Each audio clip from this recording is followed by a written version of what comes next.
Ouais, là ce qu'on va faire, je pensais à ça sur la bécane. Il y a deux éléments que je trouve intéressants en ce moment. C'est tout ce qui va être storytelling interne.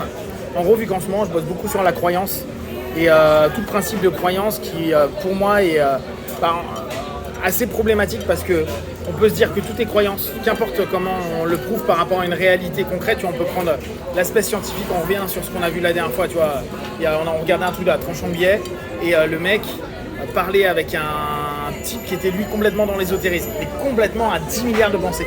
Et alors le truc c'est que à un moment donné, tu dis bon, why not? Moi j'ai beaucoup connu ça, tout ce qui était travaux ésotériques, etc. Donc je comprends ce que le mec veut dire. Mais quand l'autre pose des questions un peu plus concrètes, à dire ok, mais par exemple tu me parles de voyage astral ou tu me parles de tel ou tel truc, moi j'y crois pas, comment tu pourras me prouver que ça existe? L'autre dit non mais ça c'est ta croyance.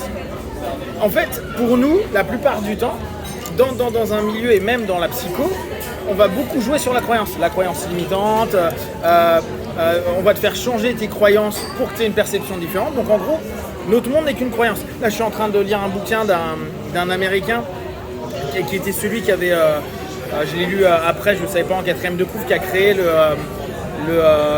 journal des sceptiques aux États-Unis. Donc le mec, il est dans la mouvance.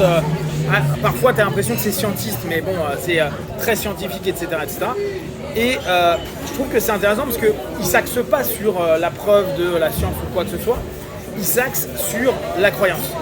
Et je trouve que c'est d'autant plus intéressant.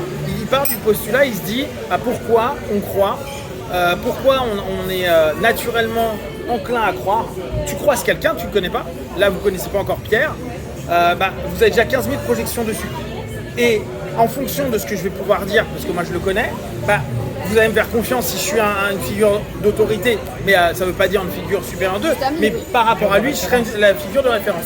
Donc à ce moment-là, vous allez être enclin à me croire, qu'importe ce que je dise.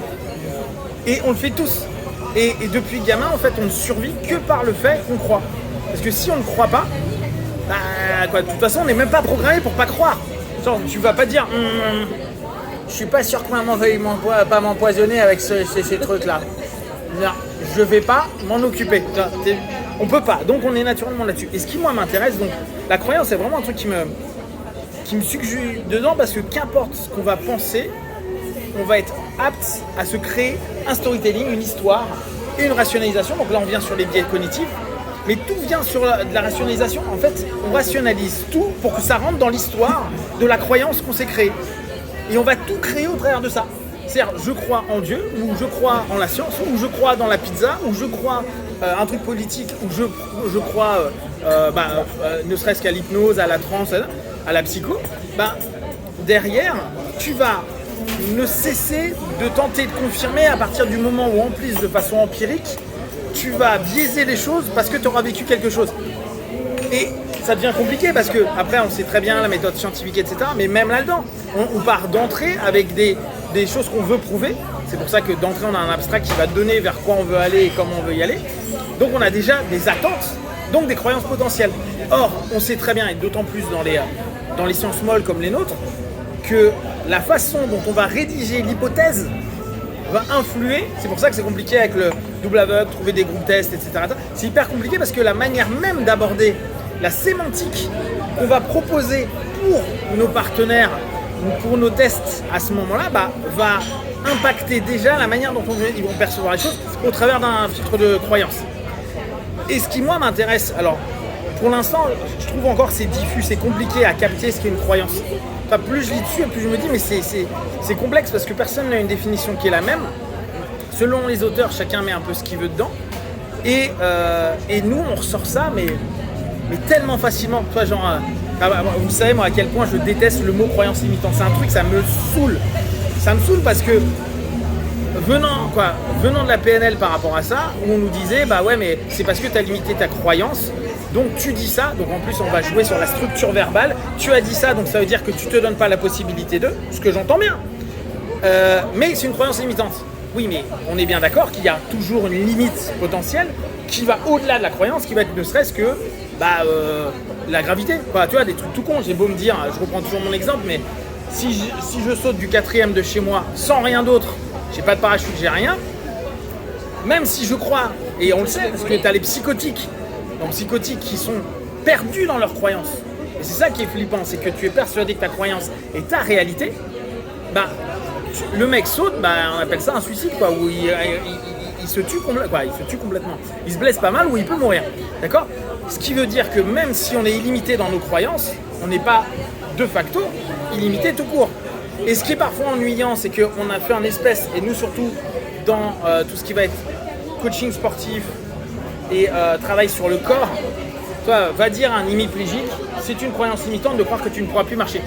Parce que, et là on va revenir sur une généralisation des exceptions, la fameuse généralisation d'exception, genre il y a des mecs qui ont réussi à remarcher avec la même pathologie que toi. Mais l'exception ne fait pas la règle.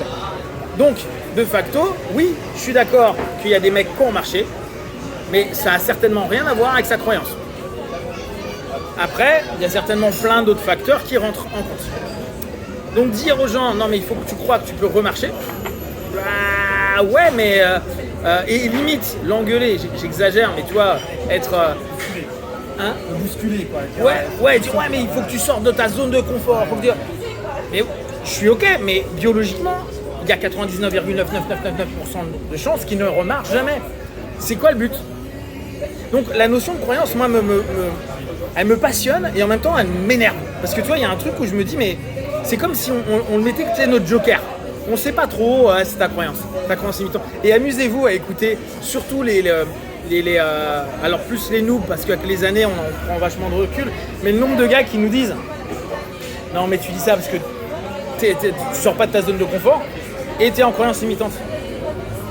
Man, c'est juste que c'est pas possible. Non mais c'est parce que tu ne crois pas que tu peux y arriver, que tu vas pas y arriver. Mais non, même si j'y crois, je reprends le sport. Je veux être champion du monde de machin chose en adulte peinard, genre léger. Moi, j'ai beau avoir la croyance que je veux, aller m'entraîner tous les jours, faire une diète de ouf, aller trucs, je vais me faire pulvériser. Mais qu'importe la croyance que j'ai. Et en plus, il y a les oppositions de croyances après. Que tu vas te faire pulvériser. Ouais, mais tu vois, mais même si je rentre dans une illusion, en me disant non, mais je suis imbattable. D'ailleurs, c'est ce qu'on a souvent dans l'esprit de compétition, cette difficulté à se dire putain, mais en fait, le mec est meilleur que moi.